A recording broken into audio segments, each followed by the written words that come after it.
Bonjour à tous, c'est Barthélémy pour Abricot. Aujourd'hui, je suis avec Alexandre Cormon. Salut Alex. Salut Bart, comment tu vas? Ça va super et toi? Ça va nickel, bonjour à toutes et à tous.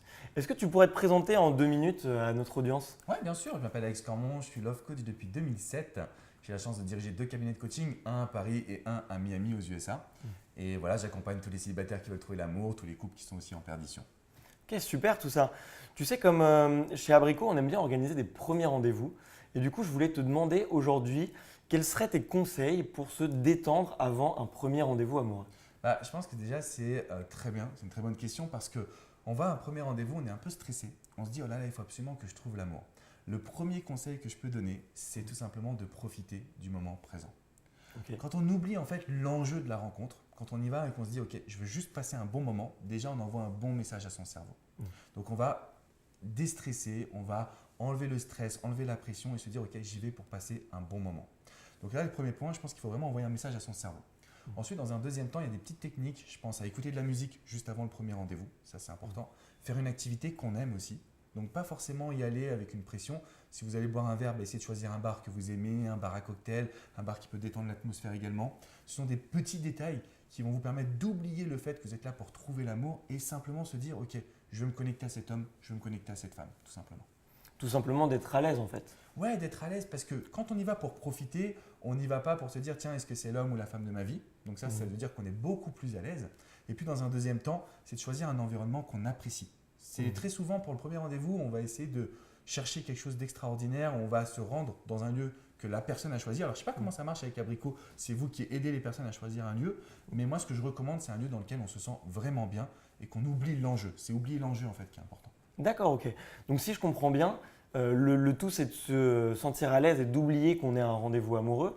Mais du coup, comment est-ce que tu conseillerais quelqu'un qui arrive à un rendez-vous et qui se dit ah ben en fait, je vais très bien m'entendre avec cette personne, mais finalement, ça ne sera pas mon coup de cœur, ce n'est pas la personne qu'il me faut pour vivre les semaines ou les mois qui vont suivre.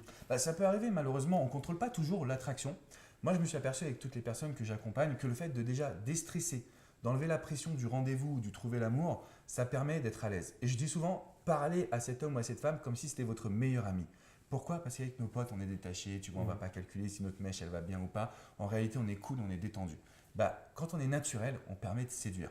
Maintenant, si malheureusement, il n'y a pas le petit crush, là, le fait qu'ils se disent « Ah oui, mais c'est peut-être pas la personne qu'il me faut », ça peut arriver. On peut rester en contact ou pas. Il faut juste l'accepter et se dire il y aura peut-être un deuxième rendez-vous, puis un troisième rendez-vous, où l'attraction physique sera un peu plus forte.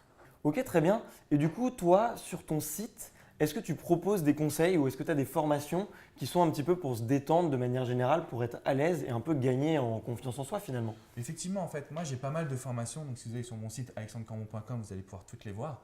Mais je pense que la première étape, en fait, c'est de prendre confiance en soi, comme tu viens de le préciser. Parce que c'est comme ça qu'on arrive à relâcher la pression, qu'on arrive à juste aller au rendez-vous en se disant ok, je vais profiter, je vais passer un bon moment et surtout, je vais pouvoir aussi séduire l'autre sur nos points communs.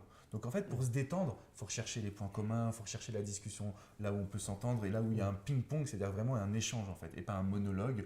Et ça permet de vraiment séduire et déstresser. Donc sur mon site internet, vous avez pas mal de formations, mais l'idée, comme tu l'as précisé, c'est d'enlever la pression et juste de se sentir bien. À partir de ce moment-là, la séduction, elle est beaucoup plus naturelle et on sait qu'elle est beaucoup plus performante. Ok. Merci beaucoup Alex. Avec grand plaisir. Merci à toi. Écoute, j'espère te retrouver pour une prochaine vidéo. Qu'est-ce que t'en dirais? Avec plaisir. Envoyez-nous les sujets et puis moi, je serai là avec grand plaisir. Écoutez, si cette vidéo vous a plu, n'hésitez pas à nous le dire en commentaire. N'hésitez pas à aller visiter le site d'Alexandre que je vous mettrai aussi en bas dans la description. Et puis posez-nous toutes vos questions, on y répondra avec grand plaisir. Clairement, avec grand plaisir. Allez, salut et à bientôt sur Abricot. Ciao.